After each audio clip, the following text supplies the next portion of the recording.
जय हिंद दोस्तों, आप सभी का स्वागत है आपके अपने यूट्यूब चैनल जयपुर पे। तो दोस्तों क्लास 8 का जो है सामाजिक विज्ञान का हमने चैप्टर जो है फर्स्ट कंप्लीट कर लिया और ये चैप्टर 2 है जो क्लास 8 के half yearly exam and final exam दोनों के लिए बहुत बहुत इंपॉर्टेंट है। ये क्वेश्चन डायरेक्ट आपके एग्जाम में इससे आ सकते हैं क्योंकि सारे क्वेश्चन जो सेलेक्टेड क्वेश्चन है और मोस्ट इंपॉर्टेंट क्वेश्चन है।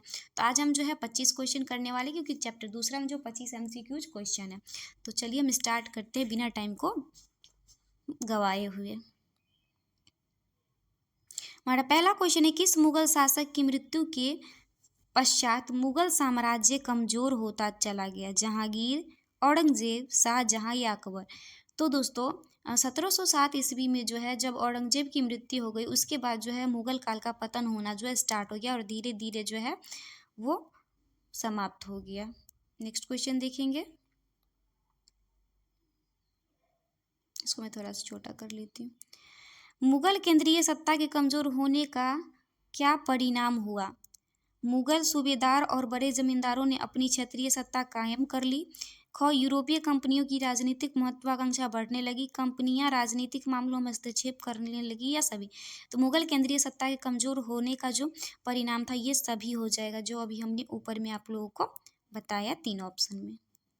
अगला क्वेश्चन है हमारा तीसरा नंबर कि अंग्रेजों के भारत आने के पूर्व और कौन सी यूरोपीय शक्तियां भारत आ चुकी थी? अंग्रेजों के भारत आने से पूर्व फ्रांसीसी और स्पेनिश, पुर्तगाली और डच, पुर्तगाली और इटालियन, फ्रांसीसी और डच। तो पुर्तगाली और जो डच है वो आ चुकी थी। तो ऑप्शन हमारा ख इज द करेक्ट आंसर हो जाएगा। ओके, नेक्स्ट क्वेश्चन की ओर बढ़ते हैं। तीसरा नंबर क्वेश्चन देखेंगे। तीसरा नंबर क्वेश्चन है, ब्रिटिश ईस्ट इंडिया कंपनी की स्थापना कब हुई थी?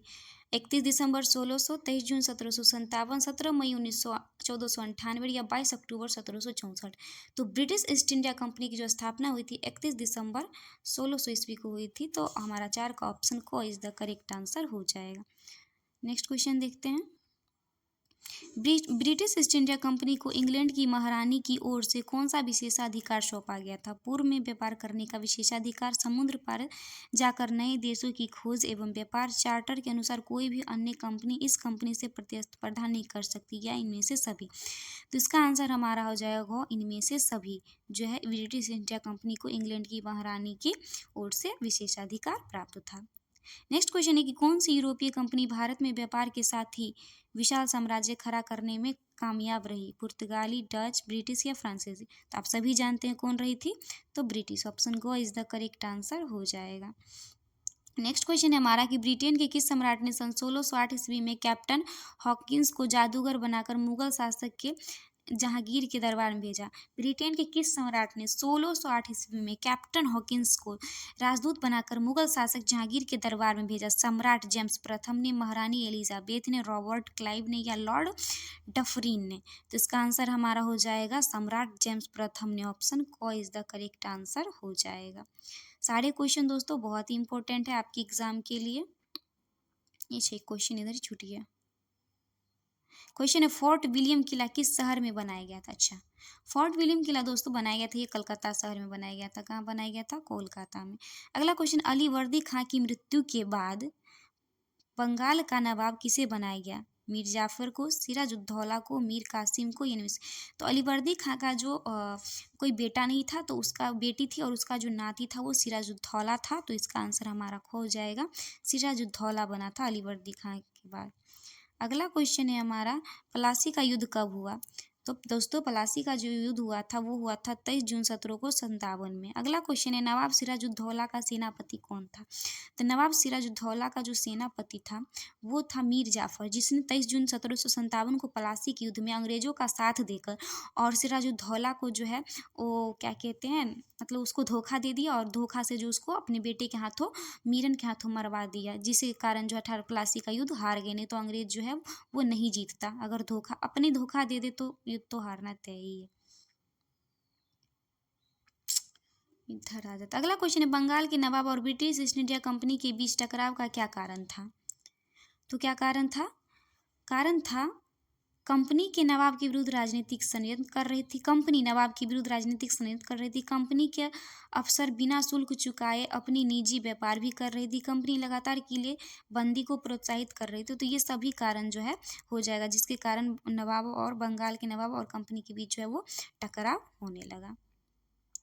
नेक्स्ट क्वेश्चन है, किस दक्षिण भारतीय रियासत के विरुद्ध अंग्रेजों ने प्रत्यक्ष सैनिक कार्यवाही का रास्ता अख्तियारा? किस दक्षिण भारतीय रियासत के विरुद्ध अंग्रेजों ने प्रत्यक्ष सैनिक कार्य? मैसूर रियासत, हैदराबाद का निजाम, त्रावणकोर राजा या पेशवा? तो इसका आंसर हमारा हो जाएगा को मैसूर रियासत। ऑप्शन को इज द करेक्ट आंसर हो जाएगा। नेक्स्ट क्वेश्चन है हमारा, सालबाई की संधि का संबंध इनमें से किनके बीच है? अंग्रेज एवं मैसूरी। तो दोस्तों ये हमारा हो जाएगा अंग्रेज एवं मराठा युद्ध में जो है वो सालबाई की संधि संबंधित है। नेक्स्ट क्वेश्चन है हमारा, इनमें से कौन संधि का संबंध आंग्ल मैसूर युद्ध से है? तो श्रीरंगपट्टनम की जो संधि है वो तृतीय आंग्ल मैसूर युद्ध में हुई थी। तो ऑप्शन को इज द करेक्ट आंसर हो जाएगा। नेक्स्ट क्वेश्चन हम देखेंगे, टाइगर ऑफ मैसूर किसे कहा जाता है? हैदर अली को, मीर जाफर को, टीपू सुल्तान को या सिराजुद्दौला को? तो टाइगर ऑफ मैसूर जो है हैदर अली का पुत्र टीपू सुल्तान को जो है वो कहा जाता है। नेक्स्ट क्वेश्चन है हमारा कि किस संधि के तहत नवाब सिराजुद्दौला ने कंपनी को वे सभी व्यापारिक सुविधाएं लौटा दी जो उन्हें मुगल शासक फर्रुखसियर के फरमान द्वारा प्राप्त हुआ था? तो 9 फरवरी 1757 को अलीनगर की जो संधि हुई थी उसके तहत। अगला क्वेश्चन है हमारा कि अंग्रेजों ने अपनी पहली व्यापारिक कोठी कहाँ स्थापित की थी? तो कहाँ स्थापित की अंग्रेजों ने अपनी पहली व्यापारिक कोठी कहाँ स्थापित की थी? तो सूरत में किया था 1613 ईस्वी में। अगला क्वेश्चन है कि किस मुगल शासक ने पुर्तगालियों से क्रोधित होकर उन्हें बंगाल से बाहर कर दिया? किस मुगल शासक ने पुर्तगालियों से क्रोधित होकर उन्हें बंगाल से बाहर कर दिया? तो वो थे शाहजहां। कौन थे? शाहजहां, जिन्होंने जो पुर्तगालियों से क्रोधित होकर बंगाल से बाहर कर दिए। नेक्स्ट क्वेश्चन है कि किस संधि के द्वारा मुगल सम्राट ने ब्रिटिश इंडिया कंपनी को बंगाल का सूबे का नियुक्त कर दिया? किस संधि के द्वारा मुगल सम्राट ने ब्रिटिश ईस्ट इंडिया कंपनी को बंगाल सूबे का दीवान नियुक्त कर दिया? इलाहाबाद की संधि, अलीनगर की संधि, मंगलोर या श्रीरंगपट्टनम? तो इसका आंसर हो जाएगा हमारा ऑप्शन को इलाहाबाद की संधि। नेक्स्ट क्वेश्चन देखेंगे, अंग्रेजों एवं मराठों के बीच कुल कितने युद्ध हुए? तो आंग्ल मराठा जो युद्ध हुआ था यह 3 हुआ था, प्रथम, द्वितीय और तृतीय। नेक्स्ट क्वेश्चन है हमारा कि इनमें से किस गवर्नर जनरल ने सर्वोच्चता का दावा की नीति की शुरुआत की? सर्वोच्चता का दावा यानी कि क्लेम टू पारामाउंटेसी, इनकी सर्वोच्चता का दावा। तो इसका आंसर हमारा हो जाएगा लॉर्ड हेस्टिंग्स ने। ऑप्शन घ। अगला क्वेश्चन है हमारा कि सहायक संधि की नीति इनमें से किस गवर्नर जनरल के द्वारा लाई गई थी? सहायक संधि की नीति तो वो लॉर्ड वेलेस्ली के द्वारा जो है वो लाया गया था। अगला क्वेश्चन है 24 नंबर, अंग्रेजों को बंगाल में सीमित क्षेत्र में व्यापार की इजाज़त किसने दी? अंग्रेजों को बंगाल में सीमित क्षेत्र में व्यापार की जो इजाज़त दी थी वो दिए थे शाहजहां ने।